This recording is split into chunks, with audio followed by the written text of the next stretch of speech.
Kita semua bergerak, melangkah dengan garis batas yang tak kasat mata namun terasa begitu nyata. Batas tipis antara kulit kita yang rapuh dan udara yang kita hirup. Garis pemisah antara nama aku ini dan kamu yang lain yang berdiri di seberang sana. Batas antara tubuh fana ini dan alam semesta yang terasa begitu tak terhingga, begitu asing, begitu jauh.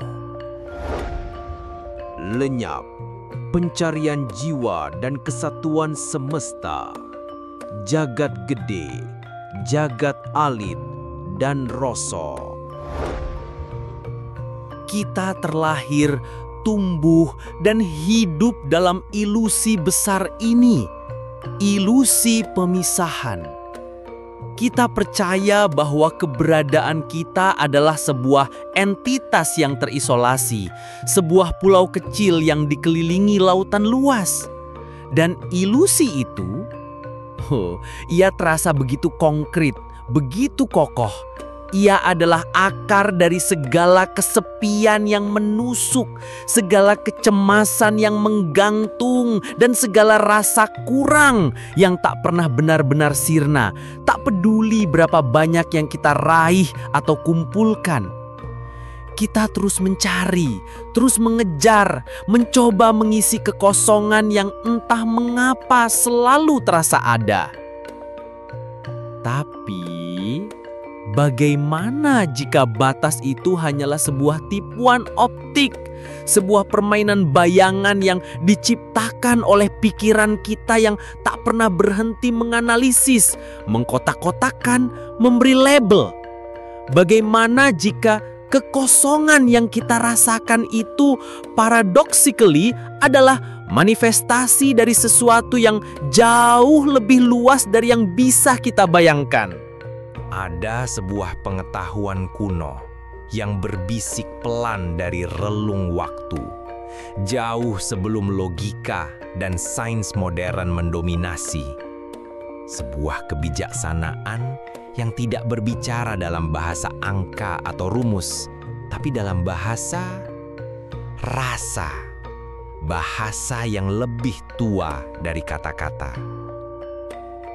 Ia berbicara tentang jagat gede, alam semesta raya, kosmos yang seluruhnya menari dalam harmoni yang sempurna, diatur oleh hukum-hukum yang tak terpatahkan.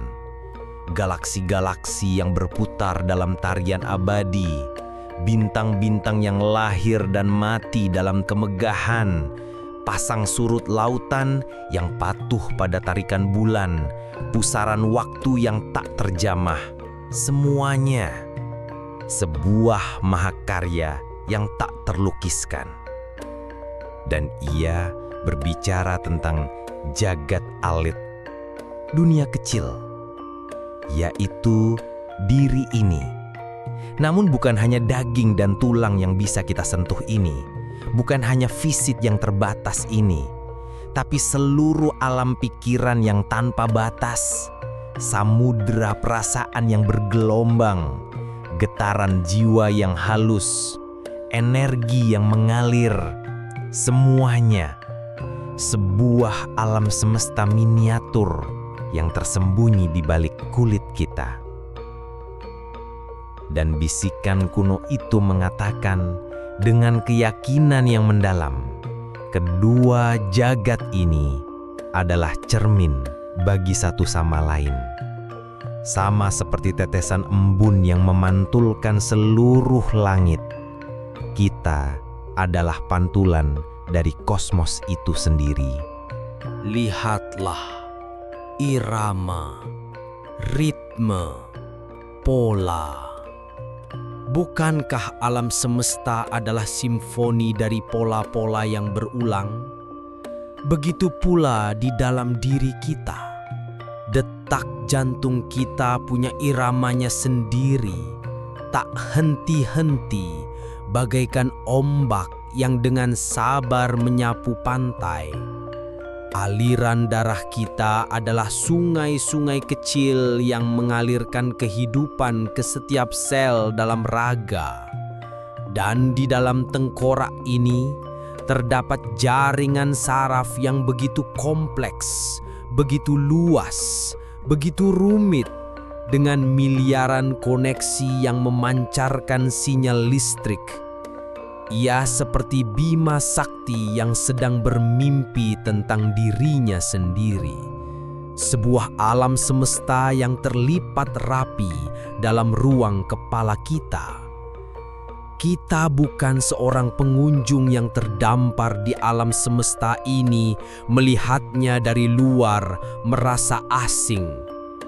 Kita adalah bagian darinya, sebuah ungkapan yang hidup, sebuah melodi yang dimainkan oleh sang kosmos itu sendiri, sebuah mikrokosmos yang secara ajaib mengandung seluruh prinsip makrokosmos.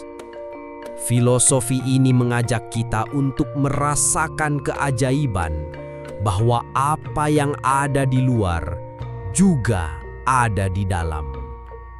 Namun, kebijaksanaan ini tidak berhenti di sana. Ia berbicara tentang proses, tentang gerak abadi, tentang tarian keberadaan itu sendiri. Ia mengungkapkan jagat gumelar, alam yang terhampar. Ini adalah fase ekspansi. Saat yang tak terbatas itu memutuskan untuk mewujudkan dirinya menjadi keberagaman yang tak terhitung, menjadi bentuk yang tak terbatas. Saat sang sumber mengembara, menyebar, merentangkan diri ke dalam setiap bentuk, setiap nama, setiap pengalaman. Ini adalah nafas keluar dari semesta. Energi yang terpancar, menciptakan, memberi, seperti musim semi yang meledak dengan kehidupan. Dan di sisi lain, ia berbicara tentang jagat gumulung, alam yang menggulung. Ini adalah fase kontraksi, saat segala bentuk, segala nama, segala pengalaman secara perlahan menarik diri, menyurut, kembali ke asal, pulang. Ini adalah nafas masuk dari semesta, energi yang kembali menyerap, menyatukan, seperti musim gugur yang membawa segala sesuatu kembali ke tanah, atau malam yang menelan siang. Dan kita adalah medan tempat kedua nafas agung ini bermain. Setiap tarikan nafas kita yang dalam, setiap hembusan yang kita lepaskan adalah pengingat yang sakral tentang siklus abadi ini. Lahir, hidup, mati, mulai, berkembang, berakhir. Itu adalah hukum yang sama. Di luar sana, di bentangan alam semesta, dan di dalam sini, di setiap sel tubuh kita adalah saksi dan sekaligus partisipan dari tarian kosmis ini. Lalu pertanyaan besarnya adalah, bagaimana kita bisa merasakan kebenaran mendalam ini, bukan sekadar mengetahuinya secara intelektual? Bagaimana kita bisa menembus ilusi pemisahan dan benar-benar mengalami persatuan ini? Jawabannya terletak pada sebuah kata yang sederhana, namun sangat dalam. Sebuah kata yang berasal dari akar bahasa Jawa kuno, rasa. Bukan rasa seperti senang atau sedih, bukan emosi yang datang dan pergi bagai gelombang, tapi rasa sebagai guru. Sebuah kesadaran halus yang berada di balik pikiran yang sibuk, di balik emosi yang bergejolak. Ia adalah antena batin kita yang mampu menangkap frekuensi kebenaran yang lebih tinggi. Rasa adalah intuisi murni, kebijaksanaan hati nurani, sensasi keberadaan itu sendiri. Pikiran kita dengan segala kecerdasannya memang hebat. Ia bisa membangun pesawat yang melintasi benua, menulis puisi yang menyentuh jiwa, menciptakan teori-teori kompleks yang menjelaskan alam raya. Tapi ia juga adalah sang pembuat batas yang paling ulung. Ia selalu membagi, menganalisis, memberi label. Ini aku, itu pohon, itu langit, kita terpisah. Pikiran hidup dalam dualitas, menciptakan subjek dan objek, selalu membandingkan dan membedakan. Tapi rasa tidak membagi. Rasa merasakan koneksi. Rasa adalah bahasa universal yang selalu dipahami oleh kedua jagat ini, jagat gede dan jagat alit. Ia adalah jembatan yang tak terlihat, tapi terasa. Dan saat kita bisa membisukan pikiran yang sibuk itu, saat kita bisa memasuki keheningan yang mendalam, yang ada di antara setiap tarikan nafas, di antara setiap pikiran, dan menyambung dengan rasa ini, maka sesuatu yang ajaib terjadi. Batas itu lenyap. Tiba-tiba rasa diri yang kaku, yang terkurung dalam kulit ini melebur. Ia tidak hilang, melainkan meluas. Napas kita menjadi angin yang membelai dedaunan. Denyut nadi kita menjadi ritme bumi yang menopang gunung-gunung.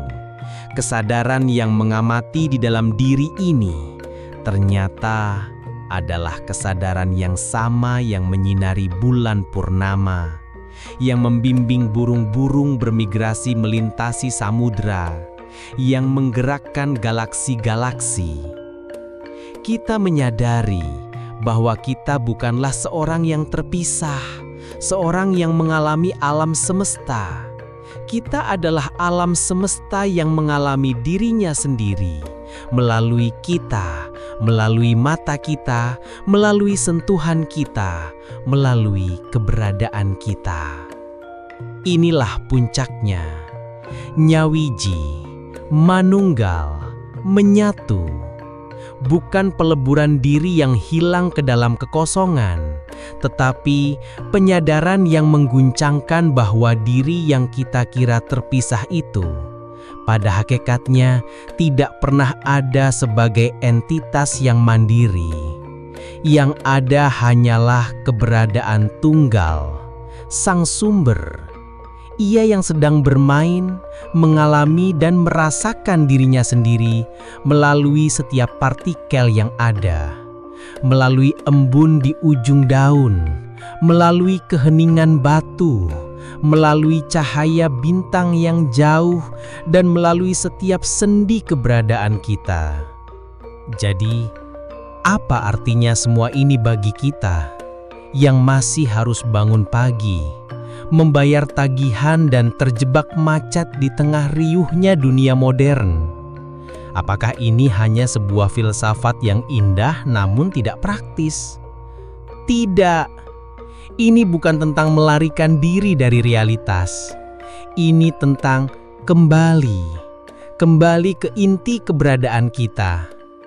Ini tentang membawa kesadaran ini ke dalam setiap hal kecil, ke dalam setiap momen, setiap interaksi.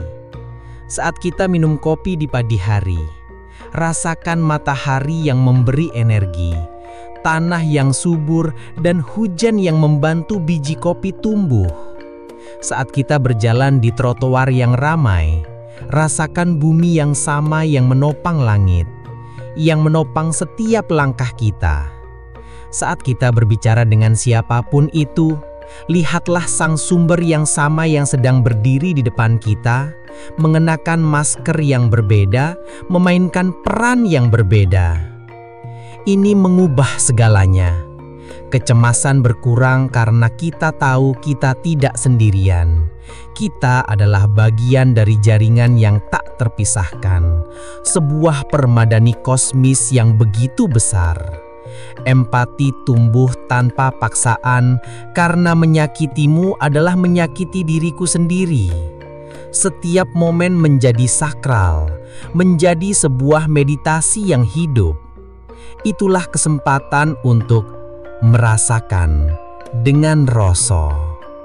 Karena pada akhirnya, ini bukanlah sebuah pencarian yang melelahkan untuk pergi ke suatu tempat yang jauh. Ini adalah pencarian untuk pulang, untuk mengingat siapa kita sebenarnya, untuk pulang ke rumah di dalam diri, untuk diam, untuk berhenti mencari, dan untuk membiarkan batas-batas itu meleleh. Hanya ada keheningan, dan dalam keheningan itu segala sesuatu lenyap. Sebuah pencarian untuk yang tak terbatas. Bagaimana perjalanan ini menyentuh hati dan pikiran Anda? Apakah Anda pernah merasakan momen-momen saat batas-batas itu seakan lenyap? Bagikan pengalaman atau pemikiran Anda di kolom komentar di bawah. Diskusi adalah bagian penting dari pencarian ini. Jika video ini resonan dengan jiwa Anda, jangan lupa untuk like video ini, komen dengan pemikiran Anda, share kepada teman dan keluarga yang mungkin sedang mencari jawaban serupa. Dan tentu saja, subscribe ke saluran ini agar tidak ketinggalan perenungan mendalam kami berikutnya. Terima kasih telah menemani saya dalam perjalanan ini. Sampai jumpa di video selanjutnya.